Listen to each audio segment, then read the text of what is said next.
அவர் ரொம்ப நாள் காத்திருந்ததுனா தானே இவரு திமுக பக்கம் போயிருக்காரு. அவர சேர்த்துக்குங்கன்னு தானே அவர் சொல்லிட்டு ஏங்க அதுக்காக அந்த பக்கம் போறதா? உனக்கு சக்தி இருந்தா போராடி உள்ள வா. இல்ல வீட்ல போயிரு. இப்ப என்ன 3 தடவ முதலமைச்சரா இருந்ததுக்கு மேல இனிமே புதிதாக எந்த இடத்தை நீ பெறப் போகிறாய்? ஒரு மரியாதையோடு இரு. சரி நான் இருந்தேன் ஏதோ ஒத்து வரவில்லை. நல்லபடியாக திமுக ஒழிய வேண்டும் என்பதுதான் எம்ஜிஆர் கருத்து, அம்மா கருத்து, என் கருத்து என்று சொல்வதற்கு பதிலாக, இப்பொழுது அந்த எம்எல்ஏ பேசுகிறார் பாருங்க. எம்ஜிஆர், ஜெயலலிதாவினுடைய ஆசீர்வாதத்தால் மீண்டும் ஸ்டாலின் ஆட்சியை தொடருவார். அப்படின்னு இந்த ஐயப்பன் எம்எல்ஏ பேசுறாரு இவருடைய கையால். இதை விட கேவலம் ஏதாவது இருக்கிறதா? ஹிட்லருடைய ஆசீர்வாதத்தால் யூதர்கள் வாழ்வு பெறுவார்கள் என்று சொல்வது போன்றது கேவலமாக இருக்கிறது என்று சொல்லுகிறேன் நான். நீ போய் உன்னை இழந்து விட்டாய். You have last your self. You have last everything. Your prestige, your எல்லாம் போச்சு.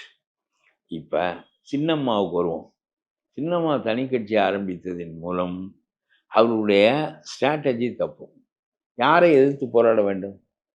வாழ்நாளெல்லாம் எதிர்த்து போராடிய திமுகவை எதிர்த்து போராட வேண்டும். இப்பொழுது நீங்கள் யாரை எதிர்த்து போராட போகிறீர்கள்? உங்களுக்கு கோபம் யார் மீது? எடப்பாடியின் மீது. நம்மால் பதவி பெற்றவர் நம்மை புறக்கணித்து விட்டாரே என்று உங்களுடைய கோபம். நடந்து முடிந்து விட்டது. நான் எது நியாயம் எது நியாயம் இல்லை என்று பேசுவார்கள். நடந்து முடிந்து விட்டது. அவர் கையில் கட்சி கிடைத்து விட்டது. அந்த தலைமை நிலை பெற்று விட்டது.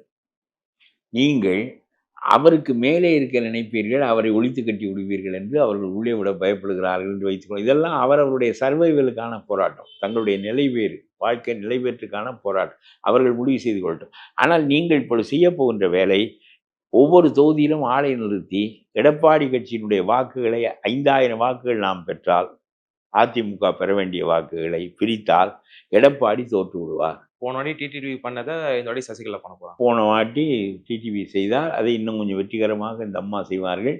செய்வதன் மூலம் எடப்பாடிக்கு பாடம் புகட்ட வேண்டும். நமக்கு நோக்கம் ஸ்டாலினுக்கு பாடம் புகட்டுவதா, எடப்பாடிக்கு பாடம் புகட்டுவதா? நான் சொல்லுகிறேன், நமக்கு மனதிற்கு பொறுக்க முடியாதவர் எடப்பாடி, வைத்துக்கொள்வோம். ஆனால் நாட்டினுடைய பகை ஸ்டாலின். அவரை தோற்கடிப்பதற்கு எல்லா வேலைகளையும் செய்துவிட்டு பிறகு இவரோடு பகையை தீர்த்து கொள்ளுங்கள் என்று சொல்லுகிறேன். இது என்ன அம்மா அம்மா என்று சொல்லிக்கொண்டு நீங்கள் துரோகம் செய்து விட்டார் என்று தான் நீங்கள் சொல்லுகிறீர்களே தவிர, அந்த கட்சி ஆட்சிக்கு வரக்கூடாது என்கின்ற நிலையை நீங்கள் தடுப்பீர்களே ஆனால் ஸ்டாலின் தானே வருவார்.